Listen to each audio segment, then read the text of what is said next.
સુરત કોંગ્રેસના ઉપપ્રમુખ વિરુદ્ધ કોંગ્રેસી કાર્યકરે વ્યાજખોરોની ઉમરા પોલીસ મથકે ફરિયાદ નોંધાવતા જ ચકચાર મચી ગઈ છે.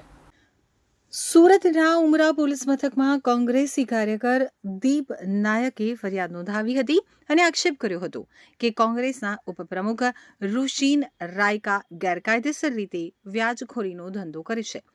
1.5 કરોડ સામે 1.27 કરોડ ચૂકવ્યા હોવા છતાં વધુ 1.95 કરોડની માંગણી કરાઈ હોય શેરબજારના વેપારી દીપ નાયકે ફરિયાદ કરી હતી. શેરબજારના વેપારી દીપ નાયકે ફરિયાદ કરી છે એવો આક્ષેપ કર્યો છે કે રાયકાએ તેને પાયમાલ કરી દીધો છે. સાથે જ જમીનનું રિઝર્વેશન હટાવવાના નામે 40 લાખની ઠગાઈ પણ કરી હોવાનો ઉલ્લેખ કરાયો છે. મેં એક આરોપી જોડે મારો આજથી 3-4 વર્ષ પહેલાં 1 કરોડ રૂપિયા મેં એમની પાસે લીધા હતા, જે વ્યાજ ગણતા મેં 1,27,00,000ની રકમ પાછી આપી હતી. એ છતાં મારા ચેકોનો દુરુપયોગ કરીને એક કબજા રસીદ પણ અમારા પાસે લખાવડાવી.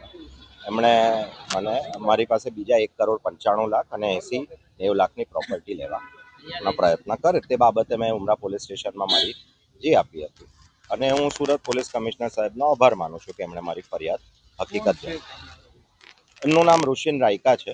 એ શહેર કોંગ્રેસમાં પણ પ્રમુખ તરીકે કઈ પોલીસે મારી એફઆઈઆર નોંધી છે, એટલે મને એના માટે હું ખૂબ એમનો આભાર માનું છું. બાકી હવે આપણી ન્યાયપાલિકા જે આપશે એ પણ મને વિશ્વાસ છે.